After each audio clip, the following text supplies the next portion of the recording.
Signore e signori, dichiaro aperta la celebrazione Giochi Olimpici Invernali. Si sta avvicinando allo stadio. Forza, forza! Dai, dai, dai, dai, dai, dai! Record della pista! Record della pista! Prima!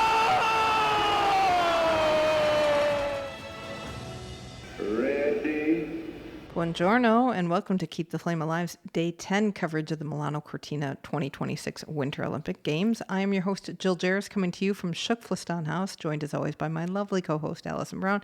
Alison, ciao, como stai? I feel very pampered. Oh, you do? Well, that's good. I feel like I've been treated like a very special VIP. And we have. So we will get to that story in a little bit. It's been another good day here in Milano. But I do have a ton of stuff I forgot. I know. I'm sorry. That's okay. Forgot to mention that I saw on the Metro News, because some stations have news TV screens, Italy is paying some of the most money for medal bonuses. Nice. They are getting 180,000 euros for gold, 90,000 for silver, and 60,000 for bronze. That's not bad. Not bad at all. And they believe that the games will have a 6.1 billion impact on the economy, billion euros. And I think at least 0.1 of that is the change in prices at the megastore. So nothing in the megastore has a price on it. Well, actually, the megastore is, there are people that just put prices on stuff. That's all they're doing. But like a lot of other stores don't. Do not. And you don't know what something costs and you bring it up to the register to ask. It is the strangest environment for a capitalist country. Well, it works for them because it works for them because they keep changing the prices of things based on demand, which I guess is the right way to do things in a capitalist society. But we're so used to, oh, I know what this costs. I don't have to ask anybody. But I'm wondering if they're actually losing some sales because people don't know what the items cost. Right. And it's so crowded in a lot of places a lot of the time that you're just like, well, I don't know, so I'm just going to move on. Also forgot to mention, I went by a little tiramisu stand the other day. And the tiramisu allegedly at the Village is the hit. It's the chocolate muffin. Oh, well, that's good. Of the games. This was kind of I don't know if it's chain or not, but it felt like the Auntie Anne's of pretzels or Cinnabon of tiramisu. But it came in a little tiny box. So it was a nice size portion. And it came in different flavors other than tiramisu. So I had a salted caramel one. Well, then that's not tiramisu. Says you. Yes. That's salted caramel dessert. I mentioned on Facebook about an NBC commentator. It was weird because at speed skating, all of a sudden I hear this NBC voice that I recognize. I don't know who's doing commentary. It's not Joy Cheek. It's the main guy. And loud as a bell over me. I'm like, where did he come from? And I heard, oh, she's definitely getting a medal. It's just what color. And I thought he mentioned Aaron Jackson, who had yet to skate. And so that's why I asked it on the Facebook group. And they said, no, he was talking about Utah. Oh, okay. Same with producer Ben went and did some legwork for me. So So okay, good. I was a little freaked out that NBC was doing something weird. I know there's feed beefs going on the Yes. Facebook group. So if you're not having a good time with your feeds, you've got some people to commiserate with. Right. The big one being one that we have complained about for the past 3 or 4, however long we've been doing this show, however many Olympics it is the breaks in the feed make no sense. They're put in at set time codes, not a natural break in the competition. So for example, you'll have a break in the middle of a race. Which is so frustrating. Yeah. And I hope, I would put that on priority to figure out. I cannot believe it is that difficult, but apparently it is to fix. Just not a priority for them to fix it. Yeah, because they got to put in the ads, and doing it automatically makes life so much easier. But, you're turning off. If you turn away viewers enough, that's not good. Very true. We have a little bit of follow-up file. Yeah, so you mentioned the man in the Matador costume. Yes. yesterday at figure skating. Turns out it was ice dancer Tim Dieck, who was there to support his girlfriend, Italian skater Sarah Conti, who skated a Spanish-themed program. And also Tim represents Spain Okay. himself. Nice. So it all came together. Very nice. Maybe just you have that in your costume, or not in your costume. You have it in your closet. He might. Tim Dieck and I rode the elevator together at the... Wait, you didn't mention this. Well, not now. Oh. Back at Worlds. Oh, okay. Last year when I was at the World Figure Skating Championship. And he was very charming, sitting on his little roller suitcase, rolling around the elevator. I remember So that. I can see him just whipping out the Matador costume. Right. Yesterday, Great Britain won some gold medals. And listener Patrick from Chicagoland mentioned that Great Britain has never had multiple Olympic gold medalists at a single Winter Olympics. Now they have 3. Wow. But it's not yet their best overall finish because they got 5 medals in 2014. Okay, here we go, GB. Let's go. Thank you, Patrick, for that fun fact. What officiating or volunteer job would you want to do? I want to be Tina. Oh, well, hey. I might be a little short, though. It might not matter because she could be, that head actual could be low and she's just tall and sticks above you. I can bounce because Tina seems to just be bouncing and flopping her arms. I could handle that. I can jump up and down in my floppy feet. Wait, no, but you are a delicate flower. Well, that's only when it comes to stairs. Oh, okay. Stairs and hills. Well, no, let's explain. You wanted me to climb down a muddy, rocky hill that I have done once, and I didn't make it. I almost didn't make it out alive. I thought I was going to turn an ankle. And what would happen if I turned an ankle and I was stranded here at Shookfliston House? You would have to help me bring that suitcase to the airport. And you don't want to do that. That suitcase is heavy. It's on wheels. You could roll it, or you could ride it like Tim Dieck. I mean, it's your own personal, just stick your leg up on the back and ride it like one of those boot trolley things. Fair enough, but still, I am only a delicate flower when you insist on going down the mud hill. Which is a speed skate, short track / figure skating situation. It's one of the escape routes to the train station, but I would like to be Tina. All right. We were at figure skating and we had a different angle tonight than from the Media Tribune. And by golly, I saw those Omega Timekeeper jackets and I want one. There's so often where I wish I worked for Omega just to get their cool swag. Right. And keeping time would be good too. But they do look sharp. They do always look just on time for everything. Yes.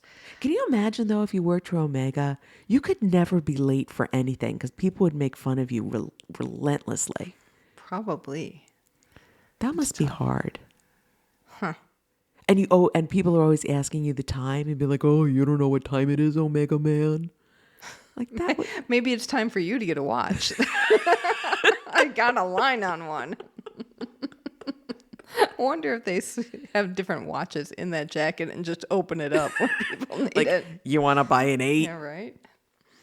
All right. Oh, cultural time. We had some culture moments today, We but you did. get to start first because you had a spa experience. Yes, I had wellness day with the S Milano Lounge. Had a trip for a special time for a wellness experience, and I ended up having time and I signed up for it. I was so excited to get this. Didn't know what it was going to be.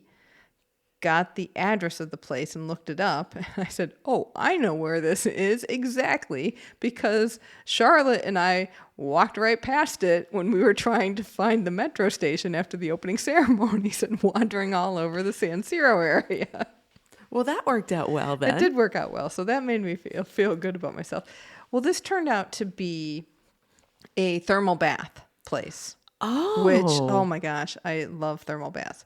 And I'm looking at the website late last night because they have given us no information beyond the fact that this is supposed to be 10 to 1 and it's a wellness experience. And here's your ticket and here's the address. And I'm looking at the website and I'm digging through the facts and I see, yes, you must wear a swimsuit. Oh, do you have a swimsuit? On the plane, I realized I forgot to pack my swimsuit. You know what else I forgot to pack? My shame. So I remembered that I had a clean set of black underwear, and I said, that's what I'm wearing, because I am not missing out on thermal baths. Good for you. This is a place called Del Monte Terme Milano, and it is a big thermal bath kind of park area. Nice. And I got to look up a little bit of the history. I haven't had time to do that yet. They said it's only been open like a year. It's really swank. It has tons of pools with different kinds of jets in them, a pool that has a rain shower overhead, a pool that has a little waterfall in it that you can sit under or behind. It's got multiple different saunas, Russian banya, which I had the, what do they call it? The natural experience or something. I had an experience in there, which I'll get to momentarily. Plus cold plunges for that. Outdoor pools, indoor pools, saltwater pool, so you can kind of float. They had salt, like a salt sauna in a way. So you sit in a little, it's semi-warm, but it's got salt all over the floor and you can breathe that in. There's a hammam that I couldn't get into because that area was closed for a private event. And they also had a quiet room and with lounge chairs and beds, so I went and took a nap. Excellent. And they had a little lounge room that had reading in it. They had water. There's a little bistro in there, but I didn't have anything to eat because I wasn't in the mood for eating. It was just a fantastic day going from place to place. In the Russian banya, they had a Did they beat you with sticks? No, I don't want to call it a sauna performance. But if you are a person who likes to sauna and knows what an Aufguss is, this is something I learned in between Olympics and Paralympics at Paris.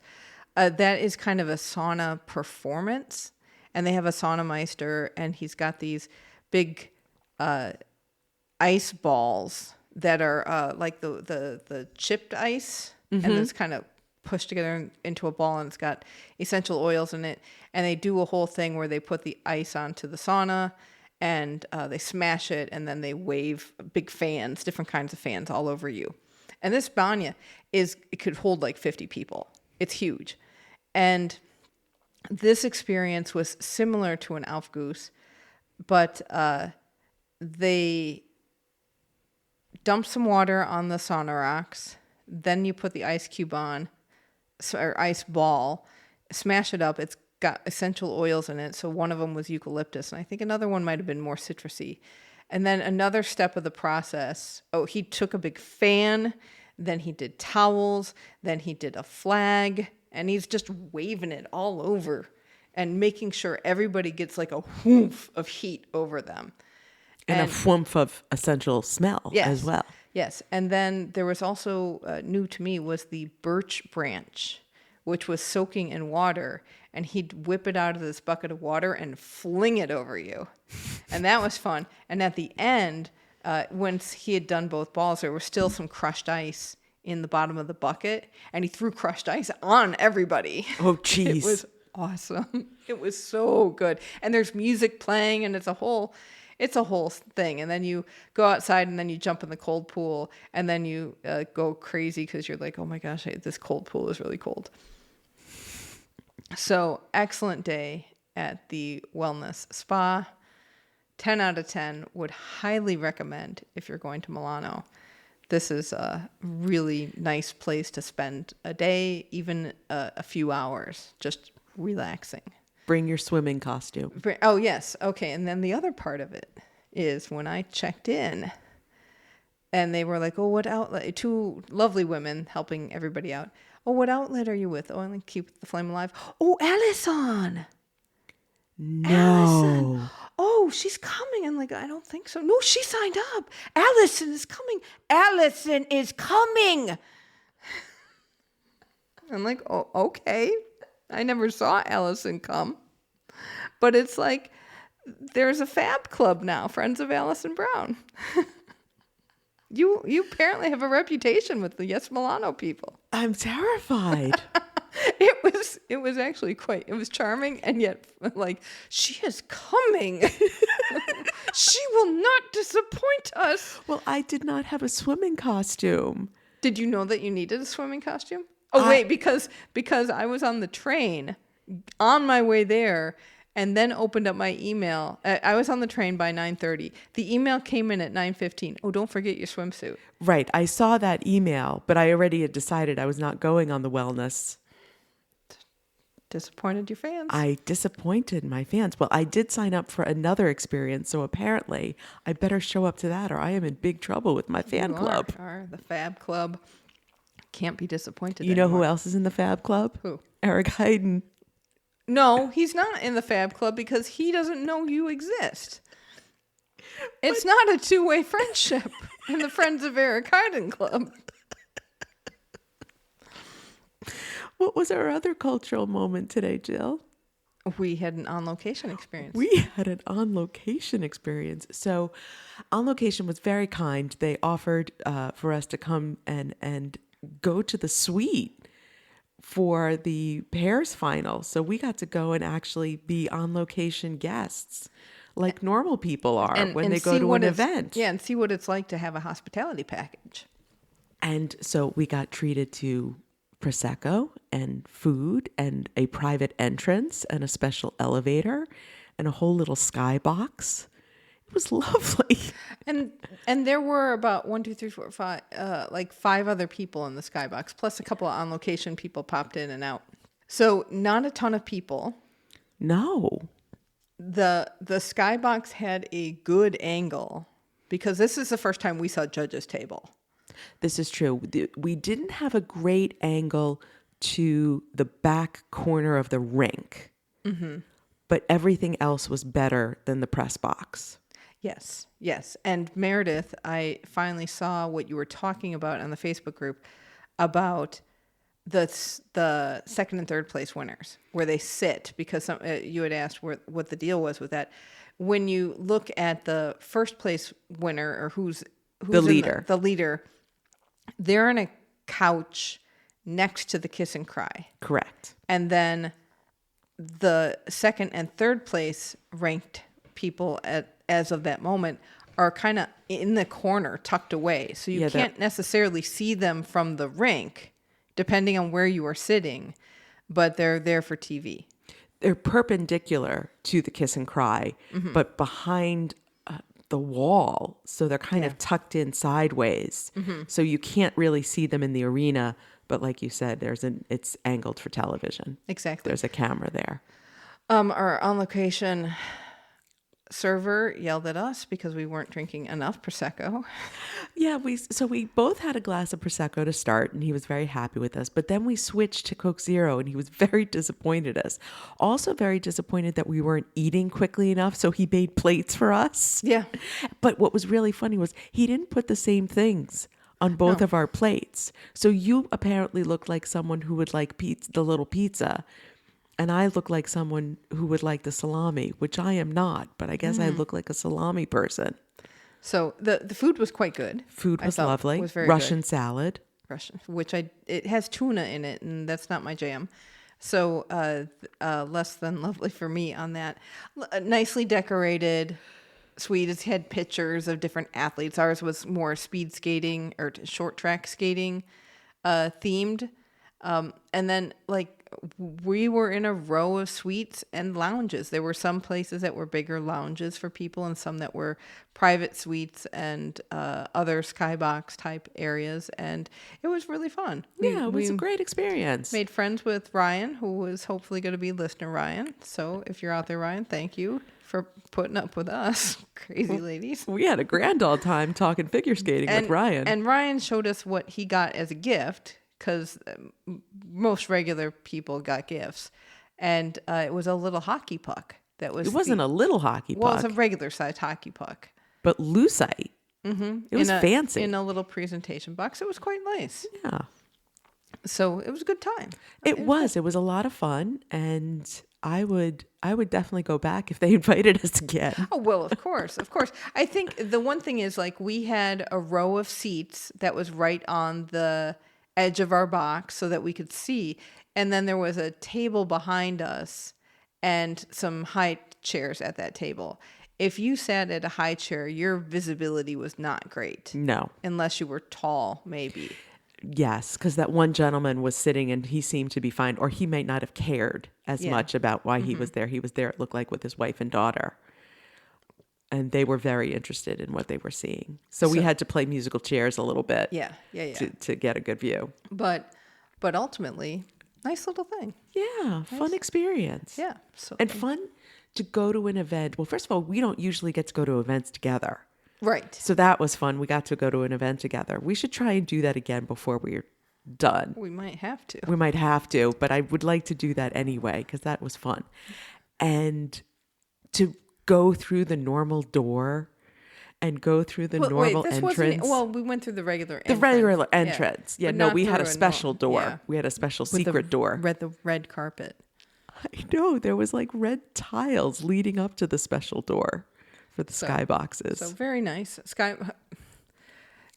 A lot of walking again, because I went down to the mix zone to talk to Spencer, Howe, and Emily Chan, because of course they're part of Team Keep the Flame Alive, and I ran down before they got their scores because I didn't know how fast they would make it through the mixed zone, and I didn't want to miss them because I knew there might have been some U.S. reporters, but not a ton of press. It was probably going to get there.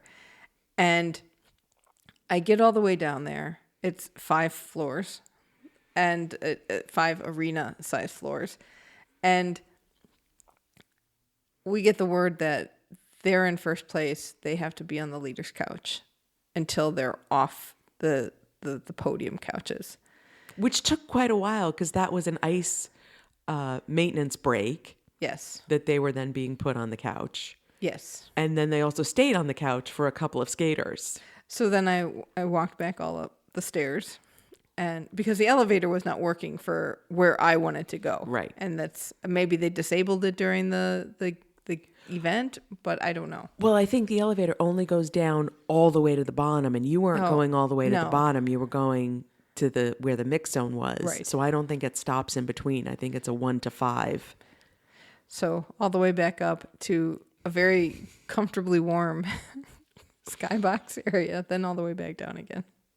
And the way back up. But I did see Nick Zaccardi, our friend, so that was nice too. That's always a bonus. So yeah, a fun night at figure skating, having a little different experience. So thank you very much On Location.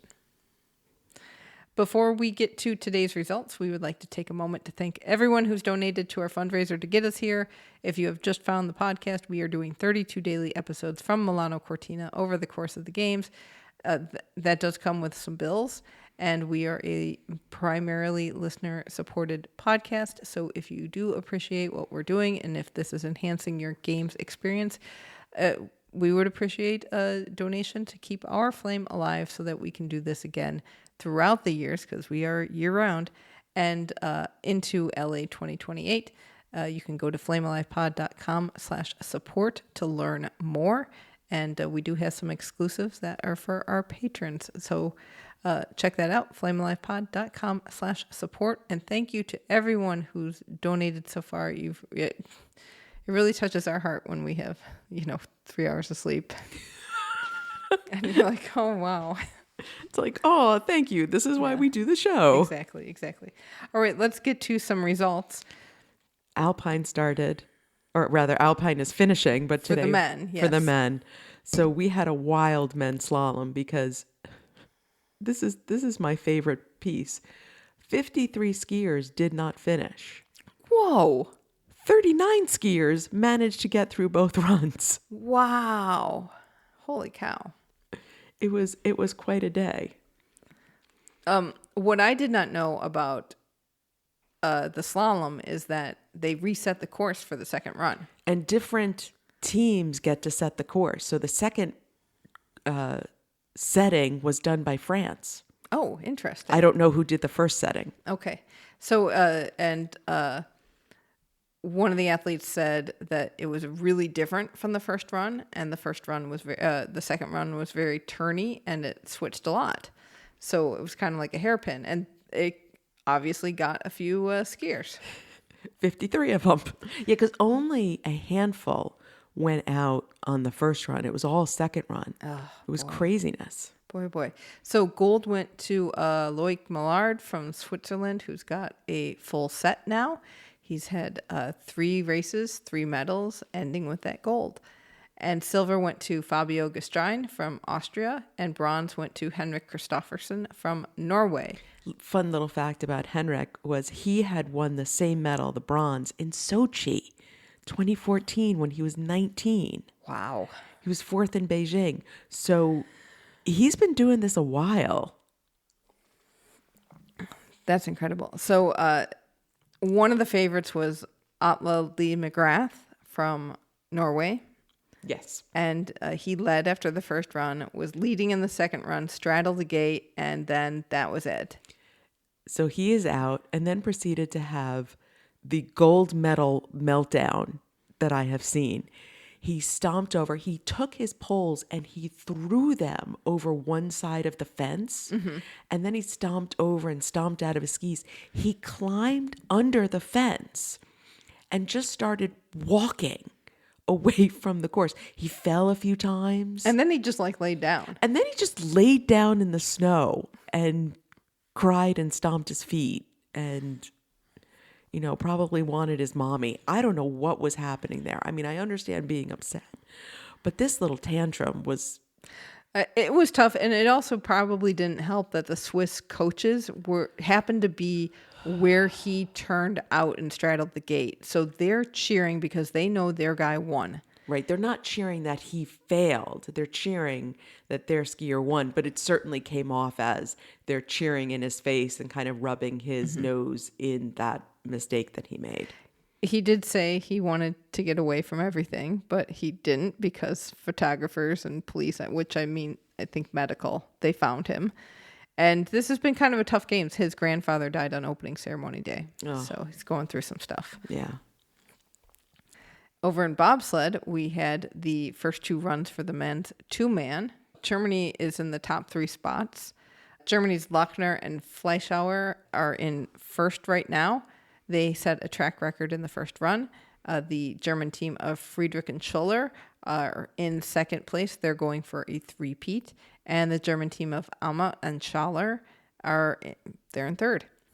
But guess who's in fourth? Schucklestan's team, Frank Del Duca and Josh Williamson, are only 1/10 of a second out of bronze medal position. Which is pretty awesome. Yeah, this track is wild.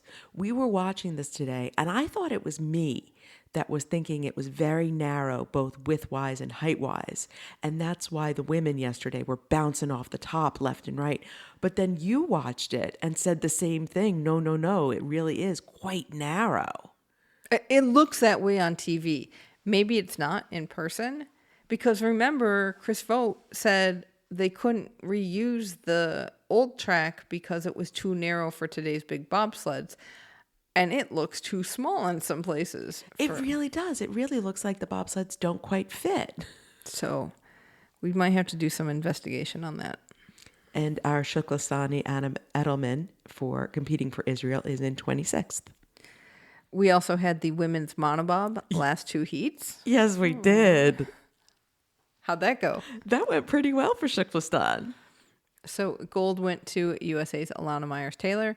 Silver went to Laura Nolte from Germany, and bronze went to Kaylee Armbruster Humphreys, also from the USA.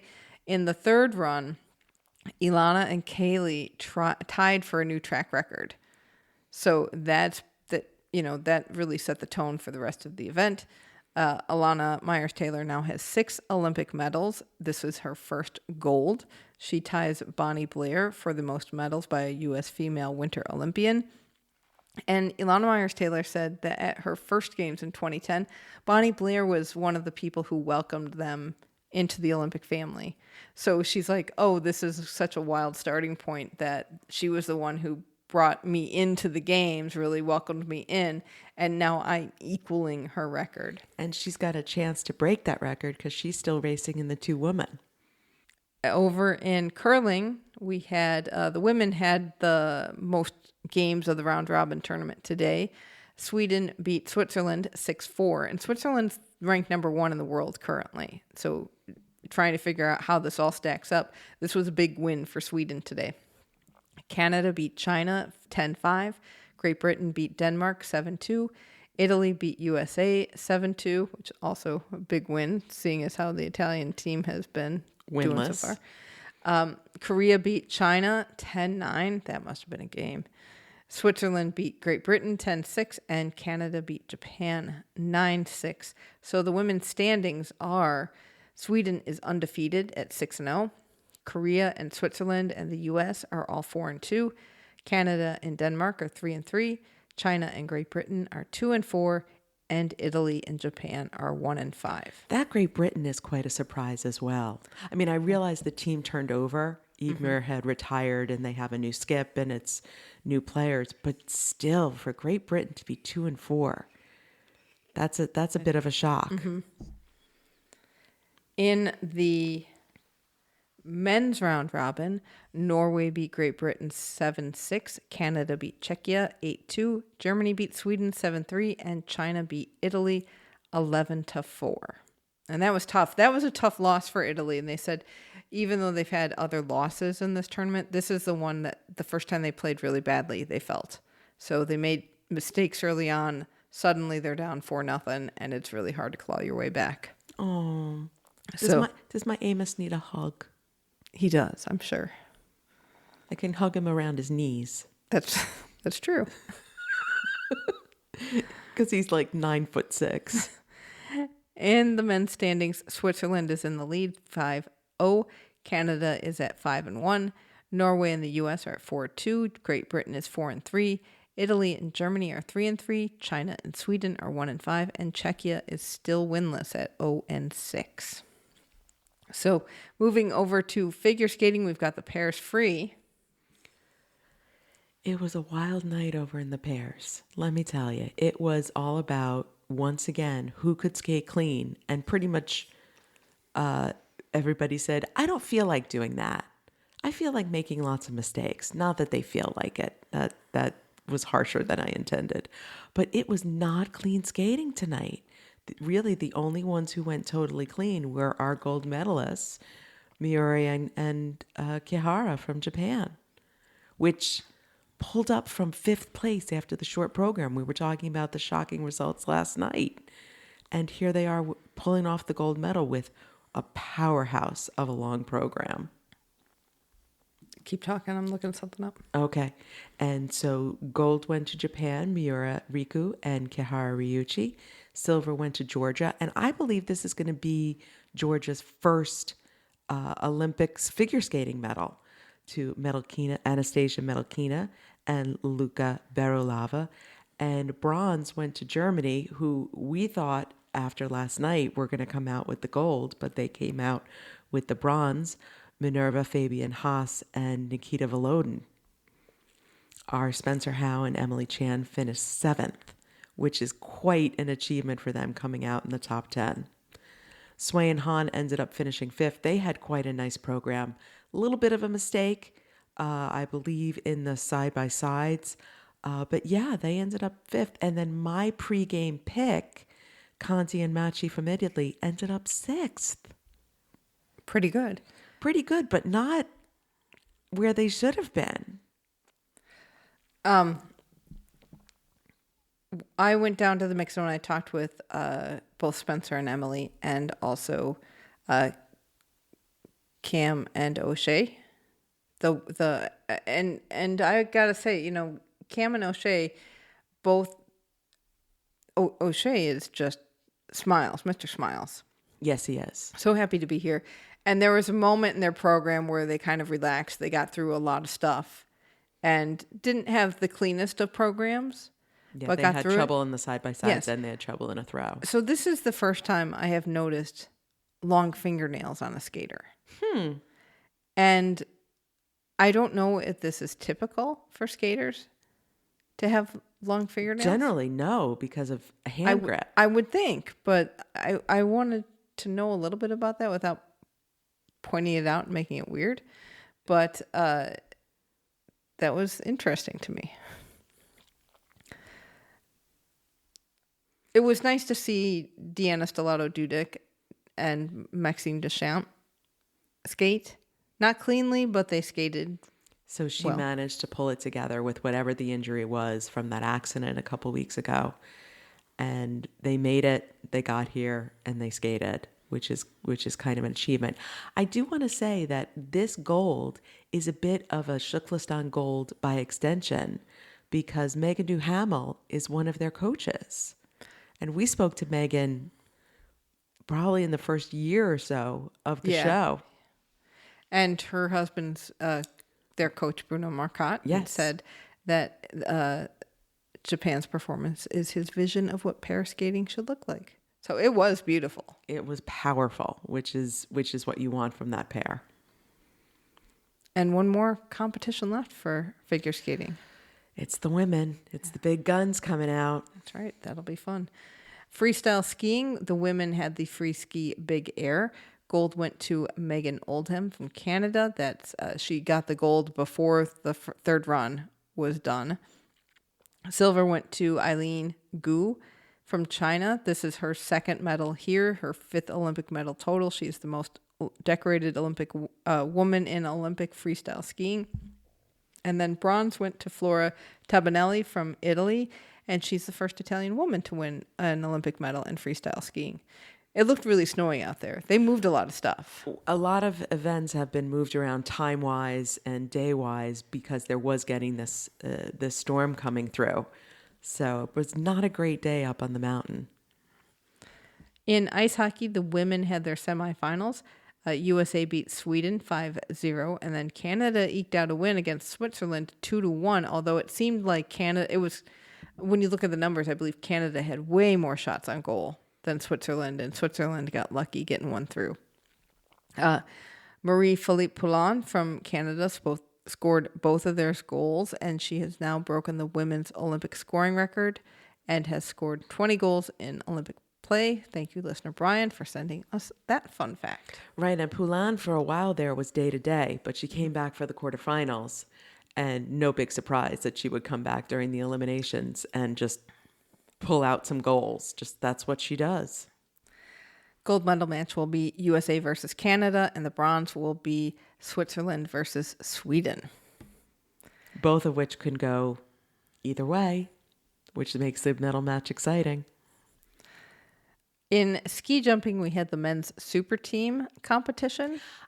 Why is it a super team? Why isn't it just a regular team? The official Milano Cortina definition doesn't even make sense to me. In the men's super team, this is from Olympics.com, their Milano Cortina pages. In the men's super team competition, each National Olympic Committee lines up 4 athletes divided into 4 groups of 1. The event consists of 3 jumps, a trial round, and 2 competition rounds.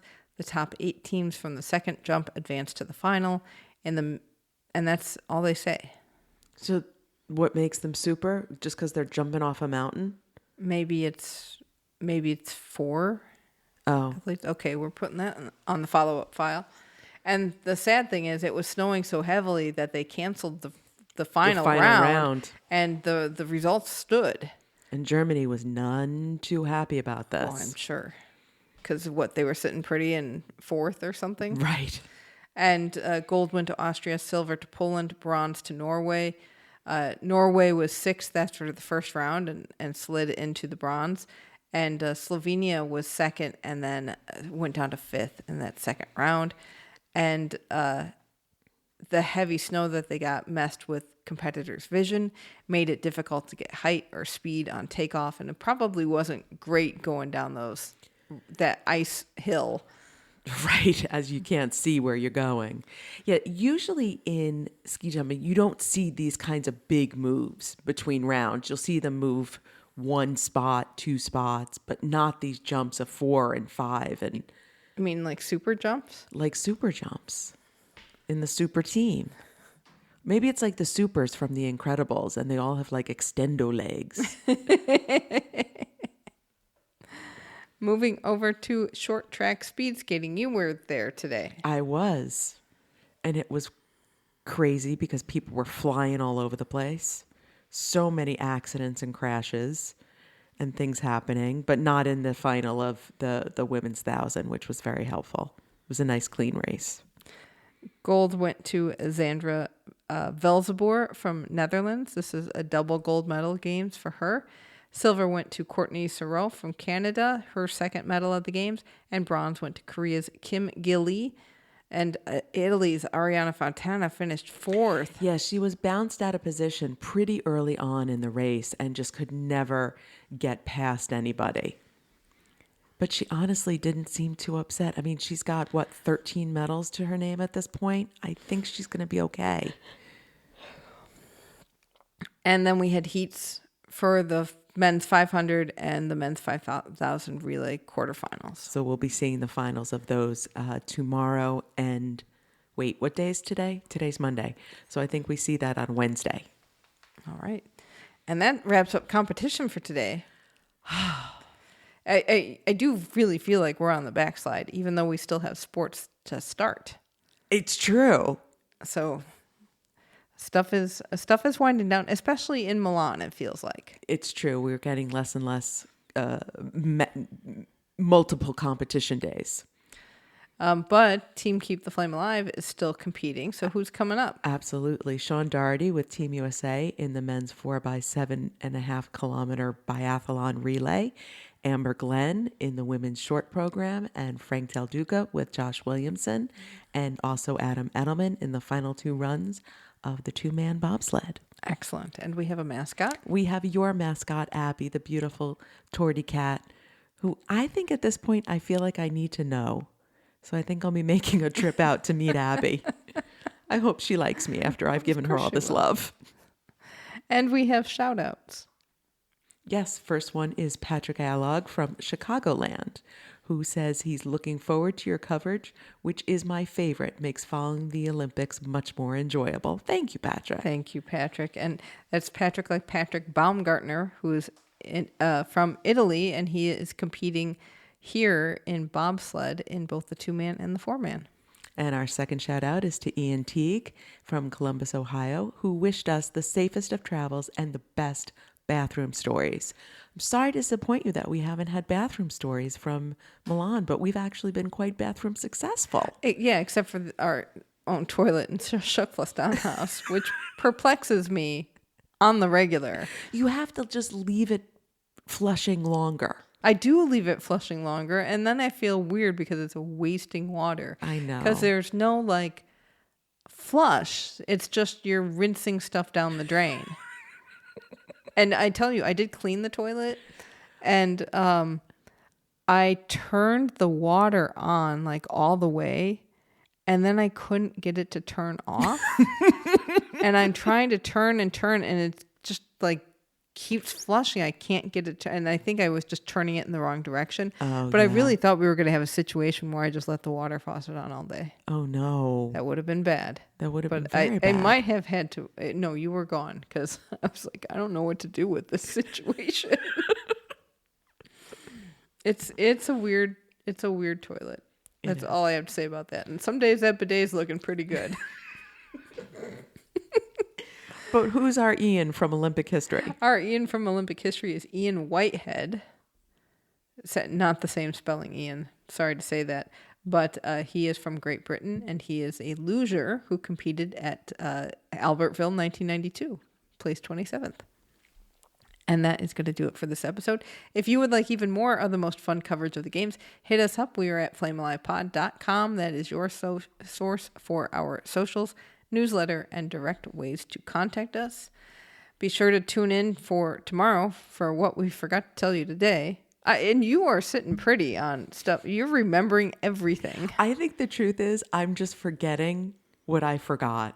And I'm living in my own little world with Eric Heiden and my friends from the spa. Well, you're their friend. They're not your friend. That's how it works in the club. Okay? They're the club, fam. We're all fam. Go back to the club. And maybe you should go to speed skating tomorrow because I bet Eric Heiden's going to be there. He's my friend. I don't even know what to do with that. I just don't know what to do with that. Except for maybe make a t-shirt. I'm Eric Heiden's friend. Well, on that note, be sure to tune in tomorrow for the Eric Heiden Watch Alert. And what I forgot to tell you today. Grazie mille por ascolto. And until next time, ciao, and keep the flame alive.